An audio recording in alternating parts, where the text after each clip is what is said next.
مشکات المصابیح دیکھیں گے.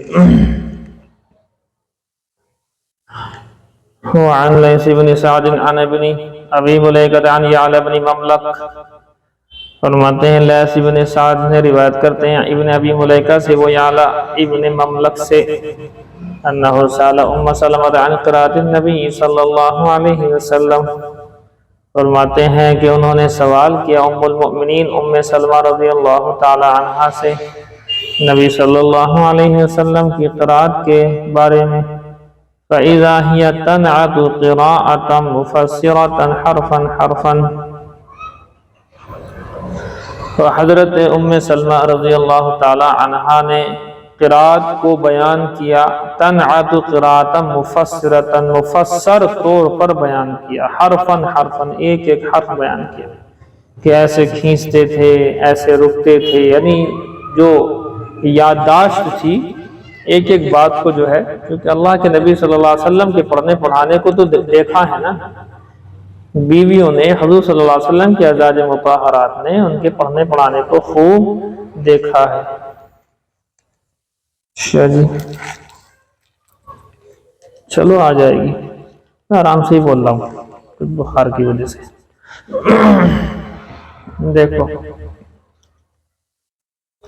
عن ابن جریج عن ابن ابی ملیکہ عن ام سلمہ، تو ان سے ہی روایت دیکھو دوبارہ سے، ابن جریج سے روایت، وہ ابن ابی ملیکہ سے روایت کرتے، وہ حضرت ام سلمہ سلام اللہ علیہا سے روایت کرتے ہیں.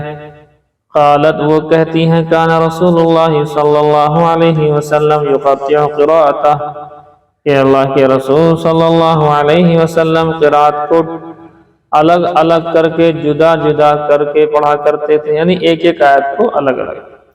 یقول، اور اس طرح سے پڑھا کرتے تھے الحمدللہ رب العالمین، یہاں وقف ہو جائے گا. ثم یقف، پھر یہاں پر ٹھہرتے تھے. ثم یقول، پھر پڑھتے تھے الرحمن الرحیم. ثم یقف، پھر یہاں ٹھہرتے تھے. مراد یہ ہے کہ یہ نہیں ہے ضروری کہ الحمدللہ رب العالمین الرحمن الرحیم مالک یوم الدین ایاک نعبد و ایاک نستعین، یہ والا انداز نہیں تھا، یہ سمجھ سمجھ کر کے پڑھا کرتے نا. اور آپ لوگوں کو تو بہت چلتا ہے، لڑکیوں میں لیڈیز کی نماز میں تو آپ دیکھو نیت باندھنے کی دیر ہے اور ختم ہونے کی دیر نہیں، الا ماشاءاللہ، مگر ہاں کچھ ایسی ہیں جو ماشاءاللہ بڑے خشوع خضوع کے ساتھ نماز پڑھتی ہیں، ان کی بات نہیں ہو رہی، یہ تو آپ کی بات ہو رہی ہے. تو نیت بننے سے پہلے آئیڈیا لگا لیتے ہیں کہ 2 منٹ ہیں، ابھی 2 منٹ کے اندر ہی مجھے 4 رکعت تو کم سے کم پوری کرنی ہے، تو پہلے سے آئیڈیا ہو جاتا کہ 2 منٹ ہیں، تو اس لیے جو ہے 2 منٹ کے اندر اندر 4 رکعت بس جو ہے ہو جائے پوری، اور ہو جاتی ہیں بہت سو کی مہارت ہے، بہت سو کو مہارت. رواہ الترمذی وقال ليس اسناده بمتصل لان الليث روى هذا الحديث عن ابن ابي مليكة عن يعلى بن مملك عن ام سلمة وحديث الليث يصح. راوی کا بیان ہے. الفصل الثالث عن جابر قال، حضرت جابر سے روایت ہے خرج علینا رسول اللہ صلی اللہ علیہ وسلم، کہ ہمارے پاس اللہ کے رسول صلی اللہ علیہ وسلم آئے، ونحن نقرأ القرآن، اور ہم کلام پاک کو پڑھ رہے تھے. وفینا الاعرابی والاعجمی، اور ہمارے درمیان میں عربی بھی تھے عجمی بھی تھے. عربی عجمی سمجھتے ہو آپ؟ یہ کائنات ساری کی ساری 2 حصوں میں بٹی ہوئی ہے. ایک عربی کا مطلب جو عربی زبان عربی داں ہے، اور عربی کے علاوہ تمام زبانیں عجمی کہلاتی ہیں، ساری دنیا عجمی کہلاتی ہے. تو ہم لوگ کیا ہیں بتاؤ؟ ہم لوگ کیا ہیں؟ ہاں ہم لوگ عجمی ہیں، عرب کے علاوہ صرف عربی نہیں ہے تو عجمی ہے، ظاہر سی بات ہے. فقال اقرأ، تو فرمایا کہ پڑھو. فکل حسن وسجی وقوام، اچھا جی، تو کہتے ہیں کہ تم پڑھو. حضور نے فرمایا فکل حسن، اور سارے کے سارے تم میں سے ہر شخص اچھا پڑھتا ہے.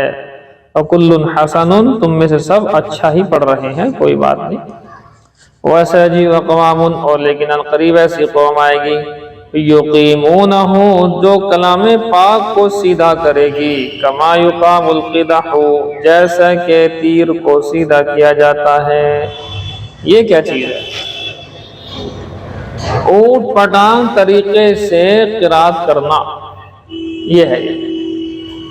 یہ نہیں پتا کہ کہاں کھینچے گا کہاں نہیں کھینچے گا، بس اس کا مقصد یہ ہے کہ اچھا لگے۔ ایسی میں نے آپ کو شاید بتائی تھی اس دن بعد کہ وہ اس سے جو ہے موبائل میں آئی تھی ایک قرات، تو وہ لہجے کی طرف اتنا دھیان ہے، لہجے کی طرف اس کا، اسے یہی نہیں پتا کہ کہاں کھینچنا کیا کرنا۔ عجیب طرح کی آواز تھی، مجھے آج تک وہ ذہن کے اندر ہے، لگ بھگ 10-15 سال ہو گئے سنے ہوئے۔ یا ایھا الذین آمنوا استعینوا بالصبر والصلاۃ ان اللہ مع الصابرین ولا تقولوا لمن يقتل في سبيل الله اموات بل احیاء ولکن لا تشعرون۔ ہم سے تو خیر وہ غلطی نہیں ہوئی، اس میں کھینچا کھانچی جہاں تہاں کو تھی، جہاں راز ری ہے تو راز ری کر دیا، کھینچ دیا۔ ہم سے تو نہیں ہوئی غلطی، وہ زبان پہ نہیں آتی اس طرح کی غلطی، تو یہ تھا ان کا۔ تو لہجے کی طرف اتنا دھیان کر لیا کہ اسے پتہ ہی نہیں حروف کہاں کھنچ رہا کہاں نہیں کھنچ رہا، بس اچھا لگنا چاہیے، اچھے لگے گا، اچھا ان کو لگ سکتا۔ عوام کو کوئی قاری یا کوئی حافظ قاری بیٹھا ہوگا عالم، اسے کہ اچھا لگ جائے گا، وہ تو کہے گا بھی کیا پڑھ رہا ہو، غلط بات۔ تو ایسے ہی وہ سیدھا کریں گے قرآن کو جیسے کہ تیر کو سیدھا کیا جاتا ہے۔ کیا مطلب؟ زبردستی کریں گے قرآن کریم کو، یتعجلونہ، جلدی جلدی پڑھیں گے، ایک ترجمہ تو یہ۔ دوسرا ترجمہ یہ ہے کہ دنیا کی نعمتوں کو قرآن کے ذریعے سے جلدی حاصل کرنے کی کوشش کریں گے، دونوں مطلب۔ تو جلدی پڑھنا اس انداز میں جلدی پڑھنا کہ دیکھو جلدی پڑھنا کیا ہوتا ہے، کس کو کہتے ہیں؟ اس میں جلدی پڑھنا کہتے ہیں اخفاء، اظہار، ادغام، اطلاق، قلقلہ، جو قواعد ہیں موٹے موٹے یہ ادا نہیں ہو رہے، بس کھینچم کھانچی ہے، اسے کہتے ہیں جلدی پڑھنا۔ ایک آدمی سپیڈ سے پڑھتا ہے لیکن اخفاء اظہار نہیں چھوٹ رہا اس کا کوئی سبھی، تو وہ در حقیقت جلدی پڑھنا نہیں کہلاتا ہے۔ یہ میں کسی وجہ سے آپ سے یہ بات بتائی۔ وَلَا يَتَعَجَّلُونَهُ، یہ ہے یعنی آخرت کے لیے کچھ نہیں، ولا یعنی جلدی کریں گے، ولا يَتَعَجَّلُونَهُ، اور وہ مؤخر نہیں کریں گے۔ کیا مطلب؟ انہیں ثواب چاہیے جلدی، دنیا میں جلدی سے جلدی اس کا بدلہ چاہیے، اور وہ ثواب کو دیر نہیں کر سکتے، آخرت کے لیے نہیں چھوڑ کر رکھ رہے۔ یہ ہے یہ بات۔ رواہ ابو داؤد والبیہقی فی شعب الایمان۔ اللہ اکبر۔ دیکھو وہ روایت اب آئی جو میں نے ابھی تمہیں سنائی ہے نا، جو میں نے عبارت سنائی تھی کلام پاک کی آیت، وہ دیکھو اس کا بیان تھوڑا سا ہو۔ وعن حذیفہ قال قال رسول اللہ صلی اللہ علیہ وسلم، حضرت حذیفہ رازدار رسول، حضور کے رازدار تھے یہ حذیفہ رضی اللہ تعالیٰ عنہ، فرماتے ہیں اللہ کے رسول صلی اللہ علیہ وسلم نے ارشاد فرمایا، اقرأ القرآن بلحون العرب، فرمایا کہ تم اہل عرب کے لحن میں، اہل عرب کے لہجے میں کلام پاک پڑھو، تم عرب والوں کے لہجے و اصواتی اور ان کی آوازوں کے مطابق کلام پاک پڑھو۔ ایاکم ولحون اہل العشق، اور اہل عشق والوں کے لب و لہجے سے اپنے آپ کو بچا کر کے رکھو۔ گانے وغیرہ، گانے اور آپ کے جو کیا بولتے ہیں غزل، اس طرح کے لب و لہجے پر نہیں ہونا چاہیے۔ وَلُحُونَ أَهْلِ الْكِتَابَيْنِ، اور اہل کتاب کے لہجوں سے بھی بچو۔ اہل کتاب کے لہجے عجیب و غریب میں نے دیکھے ہیں، وہ میں ایک ویڈیو دیکھ رہا تھا تو اس میں وہ لہجے آئے، اور عیسائی لوگ اپنی انجیل پڑھ رہے ہیں، گانے بجانے کے ساتھ ڈول ڈھماکے رکھے ہیں، ڈب ڈب ڈب ڈب کر رکھا وہاں پر زبردستی کا، اللہ حفاظت فرمائے۔ یہودی بھی جو ہے ایسے ہی جو ہے وہ مطلب گٹار ٹائپ میں بجا رہے ہیں، ٹن ٹن ٹن ٹن چل رہی ہے، اور وہ بول رہے ہیں، اور وہ لب و لہجہ نہیں، ایسا لگ رہا ہے پتہ نہیں کیا کر رہے ہیں۔ اور وہیں جو کلام پاک کی آیت پڑھنے والا سنا تو اس کا معاملہ ہی دوسرا تھا۔ کہتے ہیں وَلُحُونَ اہل الکتابین، اہل کتاب کے لب و لہجے میں نہ پڑھو، اور یہ مجنوں اور یہ جو ہے اس ٹائپ کے لوگوں کے لہجے میں یعنی گانے بجانے کے لہجے میں نہ پڑھو۔ وَسَيَجِيءُ بَعْدِي، اور میرے بعد قوم ایک ایسی قوم آئے گی یرجعون بالقرآن ترجیع الغناء والنوح، یہ ہے میرے بعد ایک جماعت ایسی پیدا ہوگی کہ جو راگ اور نوحہ کی طرح آواز بنا کر کلام پاک کو پڑھا کریں گے۔ یرجعون بالقرآن، جو پڑھیں گے اللہ کے قرآن کو، ترجیع الغناء، گانے کی آواز بنا کر، والنوح، اور نوحے کی آواز۔ گانا سمجھتے ہو جی؟ اور نوحہ سمجھتے ہو؟ نوحہ بھی گانے ہی کی ایک قسم ہے، لیکن گانے کے اندر ایک سمجھ لیجئے ایک ٹائپ کا انٹرٹینمنٹ ہوتا ہے، اور نوحہ جو ہوتا ہے وہ ایموشنل ہوتا ہے، یعنی اس میں رونا دھونے والی بات ہے۔ کوئی انسان جو ہے مر گیا، سنوائی بات نہیں، جیسے کہ میں آپ کو جو ہے یہ ہمارے زمانے کی بات ہے، ہمارے بچپن سے ہم نے یہ چیز جو ہے دیکھی تھی اس وقت میں، پتہ نہیں کوئی تھا اس طرح فلم والا، تو محمد رفیع کا انتقال ہوا تھا۔ محمد رفیع جو ہے گائک کار تھا بہت بڑا، تو اس کی شان میں کسی نے کچھ اشعار پڑھے تھے اس طرح کے، تو وہ ہے یہ نوحہ، یعنی کسی کے انتقال پر کوئی غم میں کوئی چیز پڑھنا، اس کو مرثیہ بھی کہہ دیتے ہیں دوسرے انداز میں، آپ ایسے لے لو، ایسے نہیں سمجھ میں آ رہا تھا۔ تو اگر کسی کے مرنے پر اس کو جو ہے یاد کر کے کوئی چیز پڑھا جائے اسے کہتے ہیں نوحہ، یہاں مراد وہی ہے۔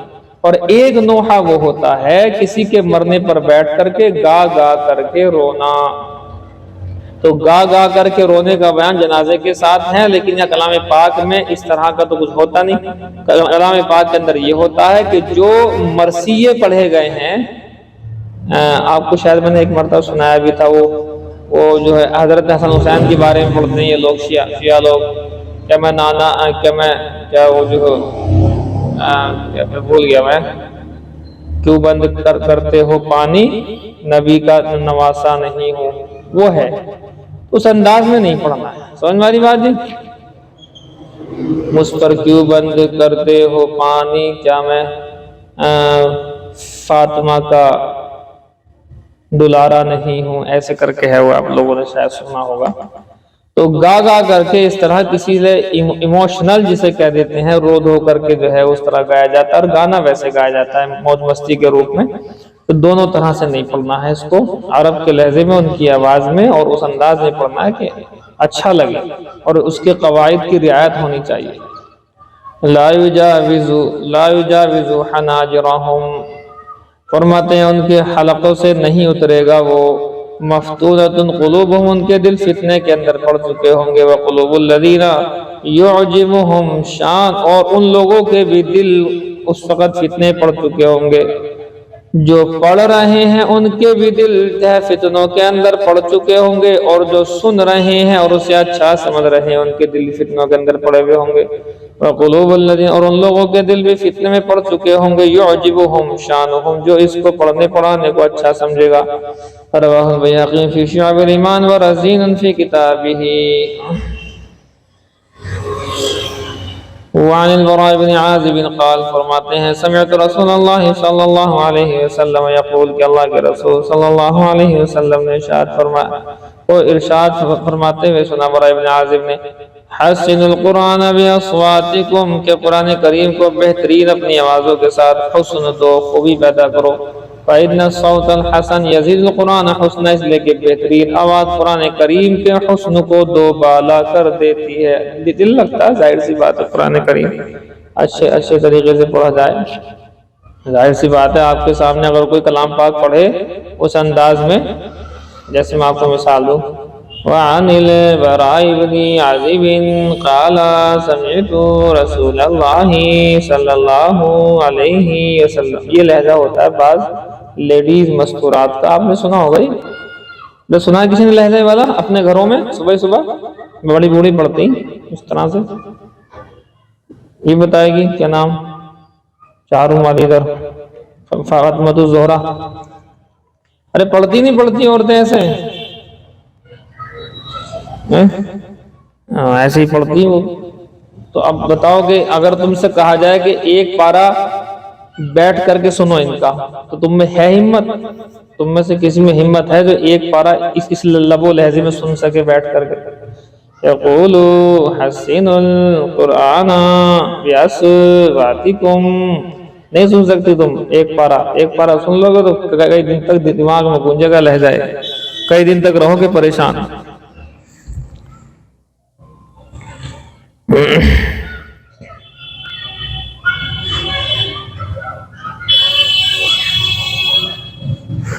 نہیں سمجھے؟ تو اس لہجے میں تم اللہ کا قرآن نہیں سن سکتے. ایک بار اگر سن لیا تو کئی دن تک تمہارا دماغ جو ہے بس سمجھ لو کہ ایسا ہو جائے گا، عجیب ٹائپ کا ہو جائے گا. پتہ نہیں کیسے پڑھتی ہیں، وہ محنت نہ کرنے کی وجہ ہے. عن البراء بن عازب قال سمعت رسول اللہ صلی اللہ، یہ تو میں صحیح کر کے پڑھ رہا ہوں، پروف کیا جائے گی ورنہ وہاں تو کچھ اور ہی ہوتا. اور اگر کوئی اچھے لب و لہجے میں پڑھے اور عبد الباسط آ جائے مان لیجئے تو دل کرے گا سننے کے لیے. سمجھ ماری بات نہیں؟ چلیے بس یہ والا روکو، دوسری کتاب کھولو.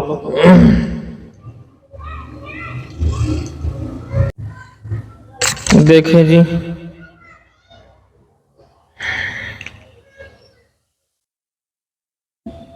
کیا نام ہے، ہدایہ دیکھ لو. چلو ہدایہ دیکھ لو، کوئی نہیں، تم بار بار ہدایہ کا نام بھی جا رہے تھے.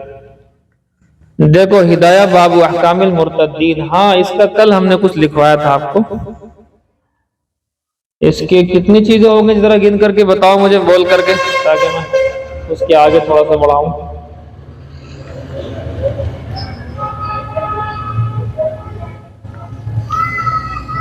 پانچوں سناؤ. نمبر 1 پر کیا تھا؟ جہالت. ٹھیک.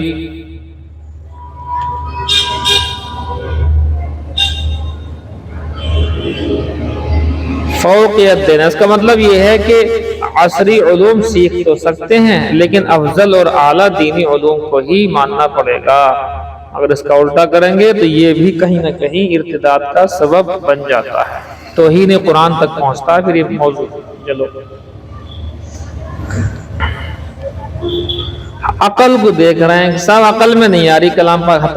ہم نے کب کہا کہ ساری باتیں ہماری عقل میں آئیں گے؟ عقل، اس میں 5 سینس، اس کے بعد عقل کے اوپر کیا ہے؟ وحی الہی. تو ہم تو کہتے ہی ہیں کہ عقل سے کام نہیں چل رہا تھا، اس لیے اللہ رب العزت نے وحی الہی کا انتظام کیا ہے، انبیاء کرام بھیجے، کتاب بھیجی. اگر عقل سے ہوتا تو کیوں بھیجتا اللہ؟ چلو اور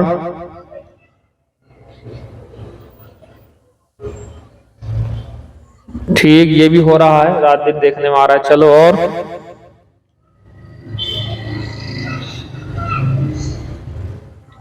ہاں، رسومات نکاح میں 2 باتیں بتائیں تھی. رسومات نکاح خرچ وغیرہ دیکھ کر کے غیروں کے ہاں شادی کرنا، اس لیے کہ وہ کہہ رہے ہیں کہ ہم آپ سے 1 روپیہ بھی نہیں لیں گے. ایک تو رسومات نکاح سے مرتد ایسے ہوتی، کہیں نہ کہیں شق ہے. نمبر 4 کی بھی ہے. اور جو ہے آگے ایک شق اور بتائی تھی میں نے اسی کی.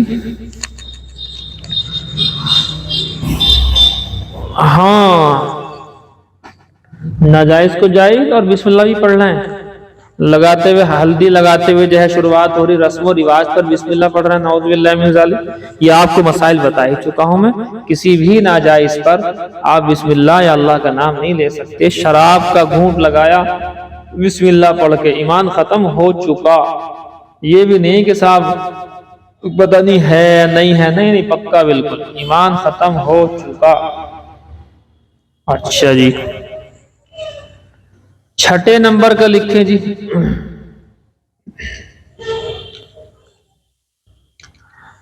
6 کے اندر بڑے گناہوں پر اصرار علی الکبائر لکھیں. اصرار، یہ سین سے نہیں ہے، اصرار، سواد سے ضد کرنا. اصر یصر اصرار، اور یہ باقاعدہ کلام پاک میں آیا وَكَانُوا يُصِرُّونَ عَلَى الْحِنْثِ الْعَظِيمِ، بڑے بڑے گناہوں پر اصرار کرتے ہیں، ضد کرتے ہیں۔ تو آپ یہ لکھیں اصرار علی الکبائر،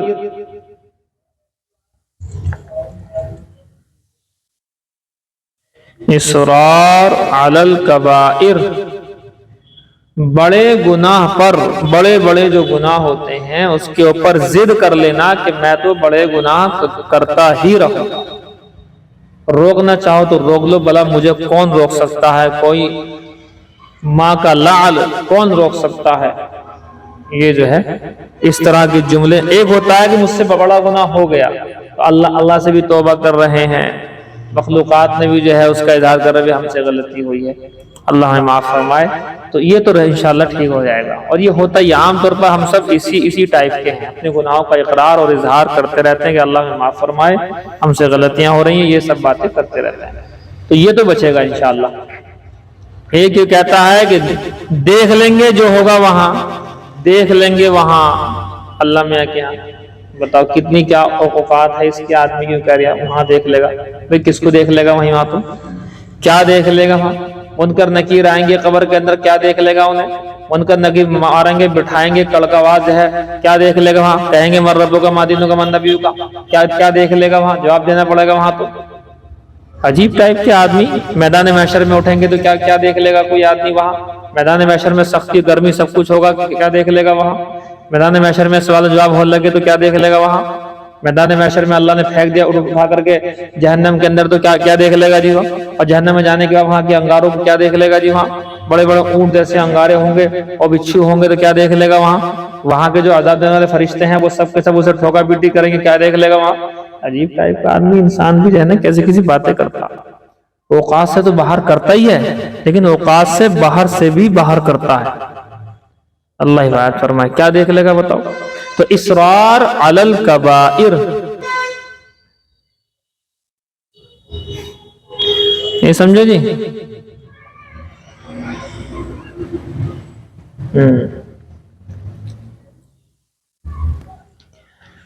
تو یہ ساری وضاحت کر دی میں نے آپ کے سامنے۔ تو بڑے بڑے گناہ اگر ہو جائیں تو اللہ سے فوراً ضد نہیں کرنی چاہیے، اللہ سے کیا کرنی چاہیے؟ توبہ کرنی چاہیے، اور لوگوں میں اگر وہ ایسا گناہ ہے کہ لوگوں کو معلوم ہو چکا ہے ان کے سامنے اظہار کریں بھی میں اللہ سے توبہ کر رہا ہوں، یہ کام اب نہیں ہونے چاہیے، یہ اظہار کر سکتے ہیں۔ اور اگر خفیہ ہے تو اس کو خفیہ اللہ سے معافی مانگ کے مسئلہ حل کر لیں، یہ نہیں کہ خفیہ گناہ کرا اس کا اظہار کر رہ سکتے سامنے جا کر کے کہ میں نے یہ گناہ کیا تھا اور میں اس کی توبہ کر چکا ہوں، یہ سب بیوقوفیاں ہیں۔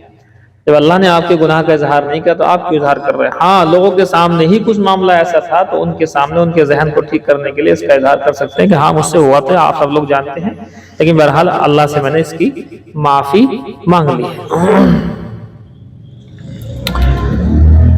کتنے ہو گئے؟ الاصرار علی الکبائر، یہ ہے وہ ضد کرنا، بڑے بڑے گناہوں کے اوپر آدمی ضد کر کے بیٹھ۔ آگے لکھو استخفاف، استخفاف، یہ سارے کے سارے ایک دوسرے سے کہیں نہ کہیں اٹیچ بھی ہیں۔ استخفاف آگے لکھ لو معنی توہین کے معنی ہے اس کی، ویسے تو ہلکا سمجھنا، توہین کرنا، استخفاف کرنا۔